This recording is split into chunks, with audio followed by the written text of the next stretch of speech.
bird on a tree. I'm just sitting here. I got time. It's clear to see.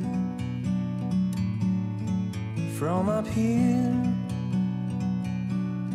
the world seems small. We can sit together. It's so beautiful, you and me. We meant to be in the great outdoors, forever free.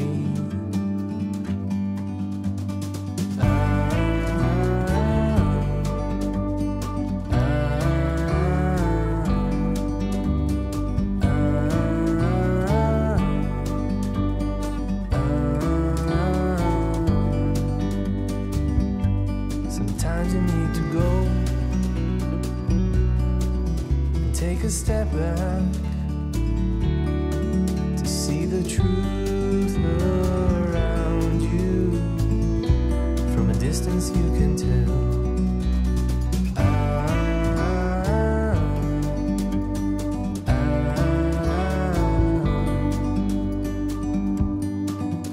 You and me were meant to be outdoors,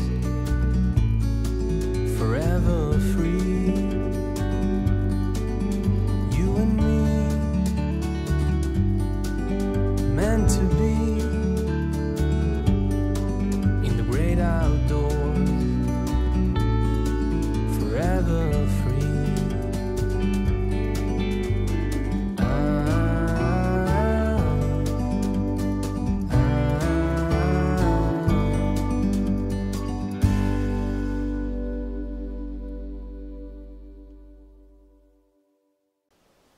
정말 자기 일에 최선을 다한 자의 저 손은 저걸 어디 미적 기준을 어디다 두고 그걸 판단할 수 있겠어요? 제가 존중의 마음으로 그랬던 기억이 납니다.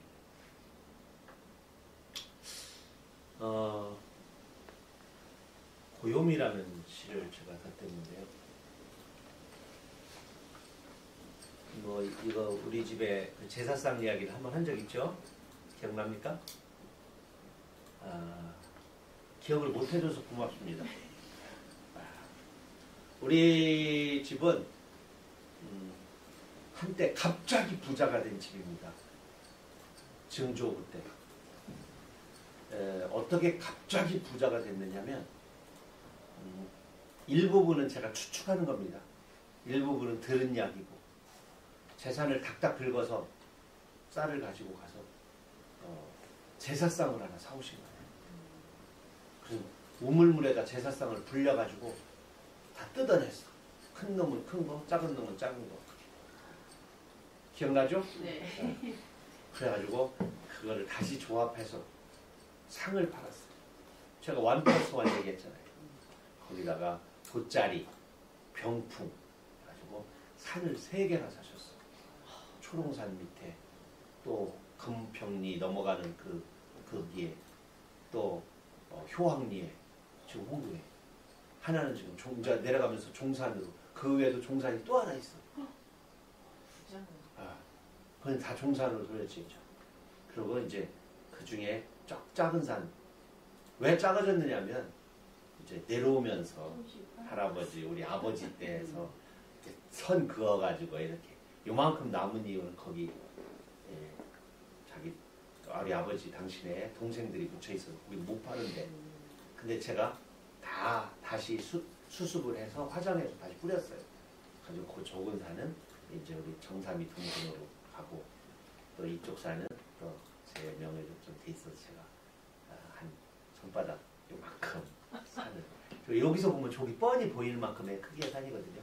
그래도 그게 어디예요? 지구가 이만하면 지구의 어느 한 귀퉁이에 내가 표피를 가지고 있는 거잖아. 그렇게 한 말에 조선 말기 뭐 또 일제강점기 막 시작할 때쯤에 양반이 엄청나게 많아졌을 때 제사가 너무 많아지니까 그 자기 뼈대를 세우기 위해서 제사를 잘 모시고 또 돗자리도 있어야 되고 병풍도 있어야 할 때 그걸 매석에 가깝게 막 팔아가지고 그걸 빨리 땅으로 바꿔가지고 나 어렸을 때 우리 집에 소 2마리에 머슴이 2분 계시고 그랬어요. 그때는 밥만 주면 머슴이 올 때거든.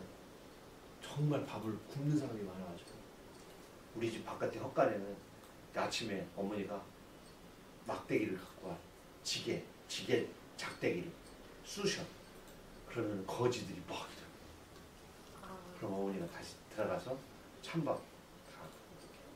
그리고 정작 우리는 무, 호박, 고구마 잔뜩 시래기 이런 거 썰어 넣어가지고 밥의 양을 엄청나게 부풀리는 거야. 거지들도 주고 다 주고. 우리 어머니가 그런 공덕은 잘하셨어. 그 뭐라고 안 하셨어. 우리 할머니들 거지들 밥 주는 거. 할머니 한 분 늘 우리 집에 와서 점심 먹고 가시는 독거노인이 계셨어요. 그분은 우리 집에서 점심 그 한 끼가 그분은 아마 쌀밥이었을 거예요. 나머지 아침 저녁은 대충 나라에서는 무궁화표 밀가루로 수제비 좀 해서 드셨겠죠. 부자 그 넉넉한 부자는 아니었는데 나중에도 그 나누는 거는 계속 나누는 건 난 잘 봤어요. 숨기고 그러지는 않았어요. 그냥 나눠주시는 거 옆에서 많이 봤어요.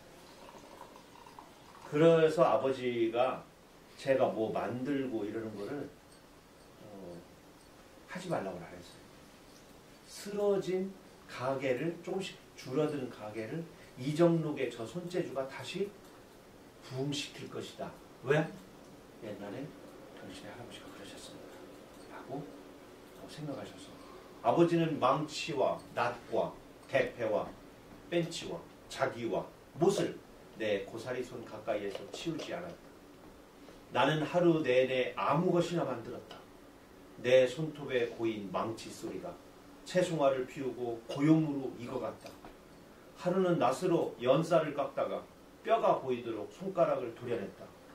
아버지가 누런 런닝 셔츠를 찢어서 내 눈물 주머니까지 우지끈 동염했다. 아들아, 왜 손가락이 10개가 있어? 하느님이 손가락을 왜 10개나 줬겠냐고. 지나던 닭에게 개구리를 던져주듯 평생 쓸 처방전을 곁들였다. 다음 날에도 연장통을 치우지 않았다. 살점이 썩어 문드러진 뒤 새살이 돋았다. 왜 손가락이 10개겠냐고. 아직도 아버지는 손톱달에 걸터 앉아 예술론을 펼친다. 새로운 생각은 고염나무에 감나무 순을 접붙이는 것이지. 멍든 고염 손톱을 뽑아내고 꽃 봉오리를 펼치는 일이지. 이야, 이종격투기. 어느 한 기술에 또 다른 기술을 접목시키는 격투기입니다. 권투에, 레슬링에 이런 걸 막 합쳐. 다종 격투죠. 씨름 기술도 막. 씨름 선수가 격투기 하면 막 씨름 기술도. 고염나무에 감나무 새순을 접붙이는 일. 그런데 그 고염나무가 되려면 여기에 고염이 저는 손톱을 뭐 거의 다 새로 난 손톱입니다. 하도 망치로 때려가지고.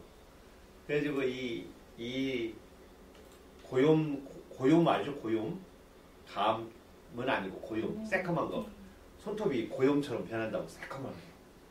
그런 고염 손톱을 가진 그걸 거친 다음에 새로운 감꽃이 피듯이 실제적인 체험, 경험 이런 것들이 대단히 중요한 일을 하죠. 비행기 조종을 했던 생떼, 또 시체 검안소에서 시신의 몸을 그림을 그렸던 앤서니 브라운이라고요. 그림책 작가예요. 그 외에도 또 어부였던 사람도 있고 또 건축사였던 사람도 있고 다양한 노동과 현장이 나중에는 우리 이문구 선생님도 망우리 공동묘지에서 묘 파서 옮기는 일 그런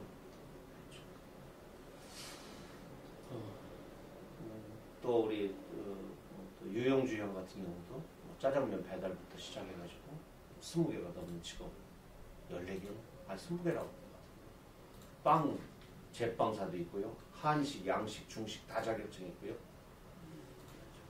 우리 안학수 형은 전기 기술자입니다. 그래서 맨날 말해요. 우리나라에 전업작가는 나밖에 없어. 이렇게 전기 기술업을 자격증 갖고 있다고 자기가 전업작가라고. 그랬더니 어떤 사람이 그러대요. 나는 용접 노동자인데 그래서 내가 용공분자야. 그런 농담도 하는 걸 봤습니다. 노동이라는 것이 실제적으로 이런 육체 노동만 아니죠. 저 같은 경우는 22살 때부터 37년 동안 교육노동자로서 아이들을 했으니까 아마 시 속에 아이들 교육에 관계된 것들이 들어가서 동시 쓰는 거나 청소년 시 쓰는 거에는 많은 그 보탬을 받는 것 같습니다. 동아에도. 그래서 저는 이 땅에 기본적으로 작가로서 남성보다는 여성이 더 가깝다고 생각해요. 바느질, 뜨개질, 요리 이런 것들은 웬만한 여성이면 거의 남성, 여성을 구분하는 게 아니라 기본적으로 모성애가 더 많기 때문에 부성애보다 모성애가 주방에 가까워요. 부성애보다. 제 생각엔 그래요. 막 젖을 만들어서 주는 것도 엄마잖아요. 젖을 떼고 나면 그러면 아기의 입속으로 들어간 건 뭔가를 만들잖아요. 그렇게 젖에서 이어지는 요리로 그렇게 주방으로 이어졌기 때문에 여성들이 가사노동 중에서 요리, 빨래 이쪽으로 더 연결이 되는 거죠. 남자들은 바깥에서 뭐 토끼를 잡아오고 풀뿌리를 캐오고 뭐 이런 일들을 했기 때문에 자꾸 문 밖으로 나가려고 하고 그렇죠. 요즘에는 좀 이제 역할 분담이 바뀌기도 했지만 그렇다고 해서 남자가 젖을 줄 수는 없잖아요.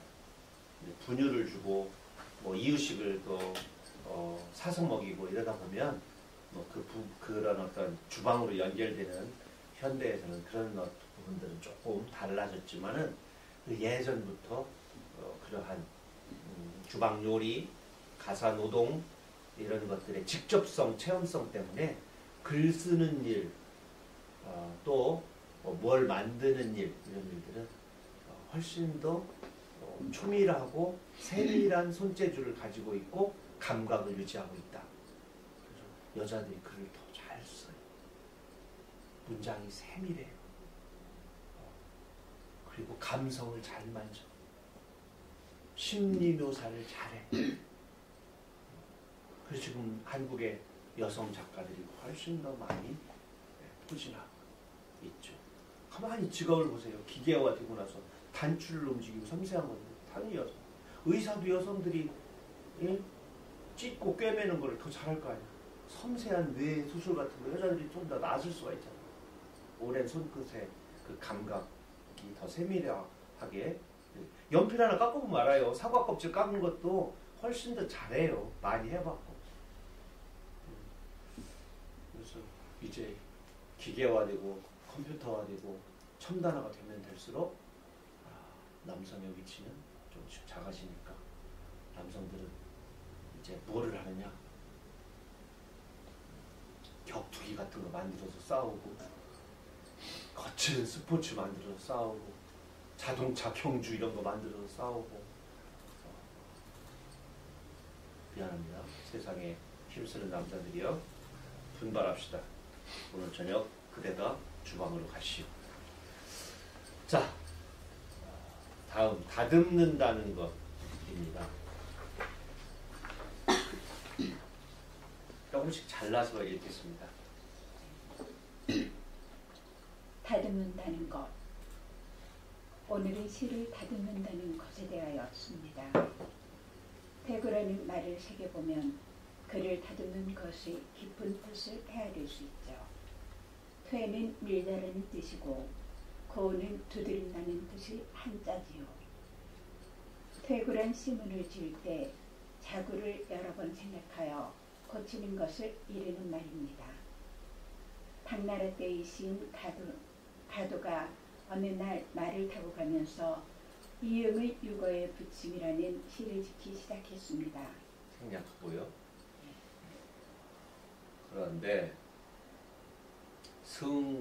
승고월하문에 스님은 달빛 아래 문을 에서 민다라는 투자하고 두드린다라는 고자 어떤 걸로 해야 좋을지 여기서 그만 딱 멈추어 버렸습니다. 퇴와 고 두 글자만 정신없이 되뇌며 가던 그는 그만 말을 탄 채로 고관의 행차와 부딪히고 말았죠. 무례한 놈 무엇하는 놈이냐? 당장 말에서 내려오지 못할까? 이 행차가 네 행차인 줄 알기나 하느냐? 너댓 명의 병졸들이 저마다 한마디씩 내뱉으며 가도를 말에서 끌어내려 행차의 주인공인 고관 앞으로 끌고 갔죠. 그 고관은 당대의 대문장가인 한유로 당시 그의 벼슬은 경조윤이었죠. 이 서울시장이라고 생각합니다. 서울시장. 한유 앞에 끌려온 가도는 먼저 길을 비키지 못한 까닭을 솔직히 말하고 사죄했죠. 한유는 노여워하는 기색도 없이 잠시 생각하더니 이렇게 말했지요. 내 생각엔 퇴보다는 고가 좋겠네. 이 사건을 계기로 가도와 한유는 둘도 없는 시우가 되었습니다. 근데 한유가 5살이 위예요. 가도는 당시에 스님이었어요. 나중에 그런데 시 짓고 한유랑 서로 사귀고 노는데 시우라는 게 시의 벗이잖아요. 시 벗이 되려고 나중에 환속합니다. 절에서 내려와요. 아주 그래 둘이 아주 짝이 잘 맞죠. 정말 가도가 시를 잘 쓰는 시들이 많거든요. 조금 이따 내가 시 한 편 알려드릴게요. 퇴고란 족계는 맞춤법에 맞게 어휘나 어구를 고치고 적절하게 문장을 가다듬는 것이지만 크게는 작가의 의도를 정확하게 표현하고 독자에게 바르게 전달하려는 것이죠. 즉 시원한 소통을 지나 출렁이는 가문까지 한 통속이 되게 해주는 겁니다. 시의 퇴고 과정에서 중요한 것은 시어 한두 개를 바꿔도 시 전체의 미적 감흥이 확연히 달라진다는 거예요. 좋은 시는 단번에 독자의 미적 감흥을 자극하는 스위치를 갖고 있지요. 시를 퇴고할 때 중요한 것은 이 스위치를 알맞은 장소에 적정한 높이로 장치하는 일이지요. 시의 방 한 칸이 환해지는 것은 방 어딘가에 스위치와 전구가 있기 때문입니다. 벽지만 아름다워도 시 전체가 화사해지겠지만 순간적으로 독자의 내면을 확 뒤집어 놓는 미적 충격을 주지는 못하니까요. 이것을 나는 스위치론이라고 말합니다. 어둡고 어수선한 초고의 방 내부에 스위치를 달고 전구를 갈아 끼우는 일이 넓은 의미의 퇴고인 것이지요. 그러면 당대 최고의 문장가 한유는 왜 퇴보다 고로 바꾸는 것이 낫겠다고 했을까요? 민다라고 쓸 때에는 바랑을 맨 스님이 나를 저물자 자신의 암자로 돌아오는 것이지요. 그러니 그저 밀고 들어가면 될 뿐입니다. 문 여는 소리야 나겠지만 조용히 자신의 방에 들어가 짧은 독경을 마치고 잠자리에 들면서 시의 문이 닫히고 말지요. 탁발과 고행이 끝난 거죠. 시 속에 그려지는 풍경의 역동성이 당연 작아집니다. 하지만 두드린다라고 바꾸면 늦은 밤 스님은 외딴 집이나 난 모르는 암자를 찾은 게 되죠. 고행의 복판에 스님이 있는 겁니다. 기약할 수 없는 내일의 낯선 길이 있죠. 문을 두드리는 소리와 신발 끌고 나오는 동자승의 목소리로 설핏 잠에 들었던 연못가의 새들도 잠자리를 고쳐앉을 것이고요. 또한 산짐승들도 몇 번의 울음소리를 내며 자신의 영역을 확인하려 하겠죠. 의심이 많은 작은 새들은 자리를 차고 올라 달빛을 가르며 날아갈지도 모르고요. 문을 열어주려고 동자승이 눈을 비비며 나올 깨고 합장하는 작은 손에도 달빛이 어리겠죠. 탑을 돌아 계단을 올라가는 스님과 동자승의 발등도 보일 터이죠. 큰 스님에게 조용히 여쭙는 동자승의 목소리가 있을 깨고 그 다음엔 찬물을 따르는 그림자가 암자의 단조로운 눈살에 비칠 테죠. 글자 하나가 바뀌면서 시 속의 그림이 영화 필름 돌아가듯 바뀌고 암자를 둘러싼 공간 전체가 입체적인 소리통으로 바뀌는 게 떠오르죠. 그리고 스님에게는 탁발의 고행길을 선물하게 되었네요.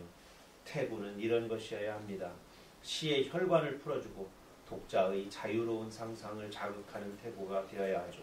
독자의 상상력에 건전지를 띄워주고 태엽을 감아주는 태고가 되어야 하죠. 그래야만 시 정신이며 시인의 통찰력이 독자에게로 넘어갈 수 있으며 새로운 연대의 힘이나 감동의 파장까지 불러일으킬 수 있을 테니까 말이에요. 시의 방에 벽지를 바르고 원앙금침을 깔아놓고 문 가까운 곳에 스위치를 달고 밝은 알전구를 끼워놓아요. 그러면 독자들도 방에 들어와 동침하겠지요. 문은 잠그지 말아요. 지그시 봄바람도 들어오게요. 퇴고라는 말을 가지고 90년대 후반에 저는 이제 시창작론 공동창작하는 부분에 제가 썼는데 그때 담았던 내용이에요. 퇴고는 이러이러하다라고 그러는데 왜 한유가 가두의 시에다가 퇴자 대신 고자를 쓰라고 했는지에 대한 설명이 700년대 이후 그러니까 지금 2023년이잖아요. 무려 1300년 가까이 답이 없어요. 그냥 한유가 그렇게 말했다고만 말하지. 두 글자가 바뀌었을 때 어떠한 시 속에 변화가 생기는지에 대해서 아무 설명이 없어서 찾다 에이 그러면 내가 평상시 갖고 있던 태고 한유의 생각을 훔쳐보자. 그래서 제가 이 부분을 썼던 내용입니다. 원고리도 꽤 많이 받았던 것 같은데 그때 당시 10몇만 받았던 것 같은데 다음 가두의 시 하나 보겠습니다. 이거 시문자 부르라는 심 찾을 심자입니다. 은 수물은 놈자자는 사람자자 불후 만나지 못하다는 안입을 만날 후 깊이 숨어 있어서 만나지 깊이 숨은 자를 찾으려 하였더니 만나지 못했네. 이 정도 되겠네. 숨어 있는 그를 찾고자 하였으나 만나지 못했네. 뭐 이 정도 풀이가 되고요. 지은이는 가두 아까 말한 당나라 때 시인입니다. 송아 문 동자 소나무 송 아래하 물을 문 아이동 아들자 됩니다. 송하 공간입니다. 소나무 아래 소나무 아래에서 동자에게 물었네 이렇게 됩니다. 소나무가 있다는 얘기는 산이겠죠. 그러니까 소나무 아래라고 풀이해도 하고 되고 산 속에서 이렇게 풀이해도 됩니다. 산 속에서 동자에게 물었네. 아이에게 물었네. 언 말씀 언자 사자 스승사자 채는 켈체자 약자의 갈 것자 언은 말하다 이런 뜻이겠죠. 사는 스승께서는 채약 약초를 캐러 가셨다고 언 말하네. 이 동자가 말을 해주는 거예요. 지 다만 지자입니다. 다만 지자 단지 다만 지자 다만 제 있을 제자 차 이차자 다만 이곳 산중에 있는 것은 분명해 이런 뜻입니다. 다만 그래 어디 간지는 모르지만 다만 오직 요 약초 캐러 갔으니까 요 산중에 있는 것은 당연한데 온실 구름이 깊어 구름이 서리서리 있다는 한여름 약초를 캐니까 이제 여름일 텐데 구름이 있다면 막 습기가 좀 있고 구름이 있고 막 뽀얀하겠죠. 우리가 동양화에서 보는 그런 깊은 산이네요. 구름이 깊어 부지 아니 불자인데 뒤에 지읒으로 시작되는 초성이 오면 리을이 탈락해서 부라고 읽습니다. 부조리 불이 아니고 부라고 읽습니다. 알지자가 오기 때문에 부지처 처는 고처자 장소 구름 깊어 간 곳 장소를 알지 못하겠네 모르겠구나. 야, 이게 얼마나 산이 깊고 또 여기에서 쭈삣쭈삣 그 만나고 싶어하는 사람이 아마 오랫동안 약초를 캐서 내려올 때까지 기다리겠죠.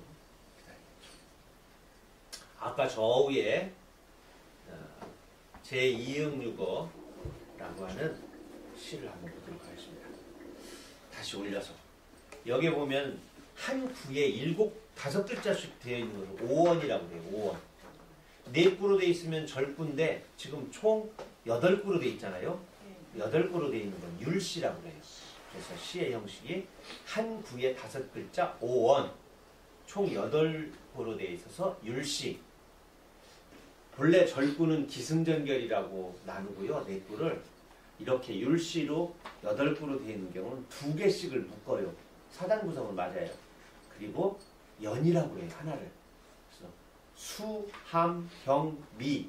따라서 해요. 수, 함, 경, 미. 수함경미 2개씩 묶어서 수련, 함년, 경년, 미련. 우리가 자유시에서 연을 나눈다고 그러죠. 그 연이 이 율시에서 왔어요. 수, 머리숫자. 함, 턱 함자. 경, 목경자. 이 나머지는 다 꼬리미자를 씁니다.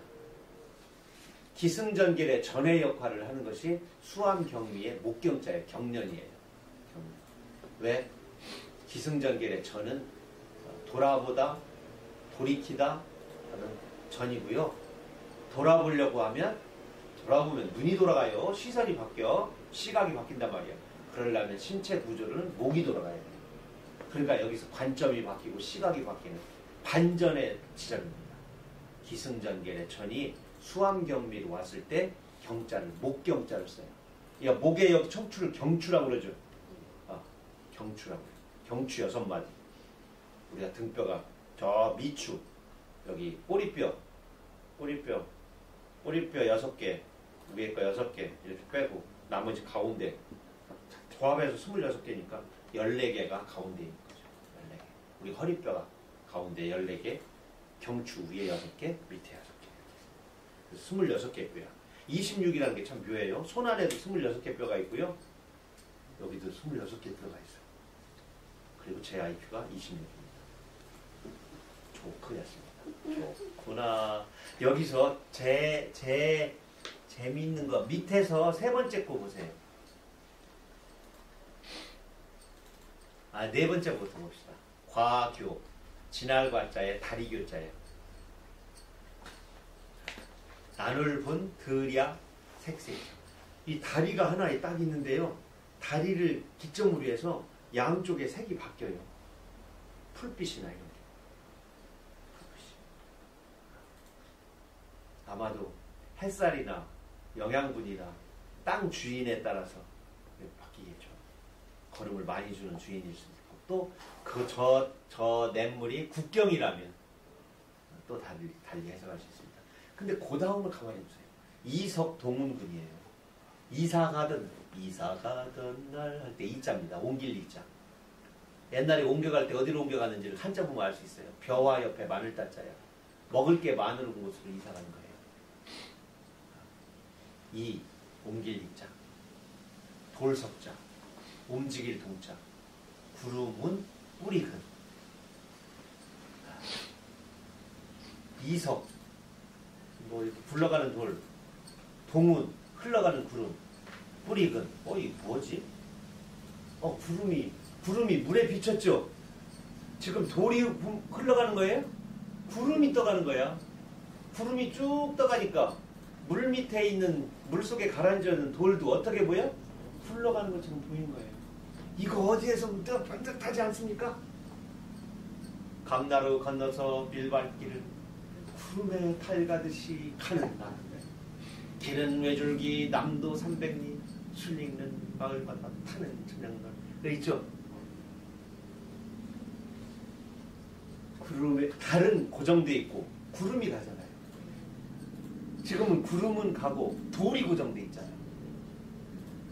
물속에 비친 돌이 구름 때문에 굴러가는 것처럼 표현한 게 1300년 전에 가도였고 구름에 달 가듯이 가는 나그네로 변환시켜서 변주한 사람이 우리의 박목걸이고 둘은 그러면 표절입니까? 못 봤을 수도 있습니다. 봤더라 하여도 승화시키고 변화시켰죠. 다만 이 귀절과 오걸의 그 시의 귀절이 둘이 약간 친한 사이다.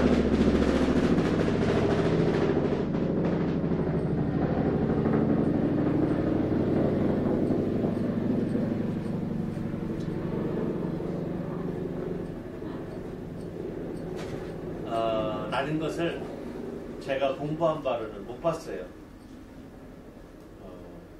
우리가 간혹 공부하다 보면 때로 그걸 아는 분들도 혹시 우리의 선배 작가님, 존경하는 선생님을 좀 이렇게 해서 폄훼하는 게 아닌가? 이렇게 생각할 수 있잖아요.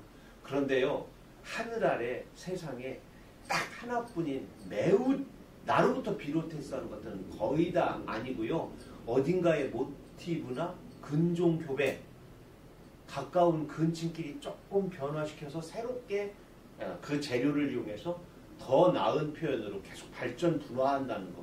그것마저도 뭐라고 하면 안 된다. 그건 그대로 베낀 모방이 아니라 그걸 모티브 삼아서 아무리 우리가 새로운 아이를 탄생한다고 해도 눈, 코, 귀 비슷한 애가 나와. 근데 다만 이 부분과 저는 그 부분이 발상법에 있어서 좀 많이 닮아있다. 하지만 구름에 달가듯이 가는 다음에는 정말 아름다운 우리말로 새롭게 먼 하늘을 보면서 그리워했던 모걸이 조지훈의 이름이 동탁이거든요. 조동탁을 그리워하는 그 먼 곳을 내다보려니 물속을 쳐다볼 수가 없잖아요. 먼 곳을 쳐다보면서 서울 땅에 있는 동탁을 경주에서 모걸 그리워하는 마음이 그렇게 저 구름도 이 달밤에 저 달도 벗을 향해서 저렇게 흘러가는데 나는 이곳에 묶여서 저 두둥실 큰 그리움을 감정이입해서 바라만 보고 있구나 이렇게 생각을 한 거죠. 저는 이 정도까지만 얘기하도록 하겠습니다. 한시를 공부하다 보면요, 저는 공부가 짧지만 어느 부분에서 정말 뜻글자이기 때문에 표의문자이기 때문에 글자와 글자가 충돌하면서 만나면서 매우 의미를 확장시켜요. 천지 그럼 하늘과 땅이잖아요. 그러니까 글자가 만나면 만날수록 이미지의 공간과 의미가 막 확산해요. 간혹 혹시라도 너무 우리가 깊이 있게 공부할 필요는 없지만 당나라, 송나라 때 워낙에 가장 빼어난 한시들이 그때 거의 다 몰려있기 때문에 좀 보면 괜찮지 않을까. 도연명도 좋고요. 소식소철도 좋고요. 되는 대로 우리나라의 정지상 시인도 좋고요. 이옥봉 시인도 좋고 한한서름도 좋고 또 우리 손곡 이달 선생님이시잖아요. 한시가 매우 빼어난 한시들이 많기 때문에 같이 공부하면 좋지 않을까 싶습니다. 오늘 그 승태월화문 태고가 맞춤법 표준문법만을 맞추는 게 아니라 시의 혈관을 풀고 문장에 활기를 넣어줘서 독자로 하여금 무한 상상력인 확장구조로 만드는 그러한 생명을 불어넣는 태고가 진정한 태고임을 다시 한번 상기하는 그런 시간이었습니다. 물러나는 계절이죠. 가을 하면은 갈무리도 하고 세상 햇살과 여름 쪽으로 무성했던 것들이 땅속으로 그늘 속으로 조금 물러납니다. 하지만 우리가 매미 껍질을 매미 선자에 물러날 퇴자를 씁니다. 선퇴. 매미 선자에 물러날 퇴자. 매미 껍질을 선퇴라고 했는데 그때의 퇴 물러날 퇴자는 매미라고 하는 새로운 생명체 그리고 매미 노래라고 하는 아름다운 세레나데를 만듭니다. 그래서 이 갈무리와 물러남의 계절은 또한 우리들의 노래를 완성하는 좋은 계절이 아닌가 싶습니다. 나날이 아름다운 노래를 창조하시는 창작하시고 만드시는 그러한 시간들을 맞이하시기를 바랍니다. 건강하십시오. 안녕히 계세요.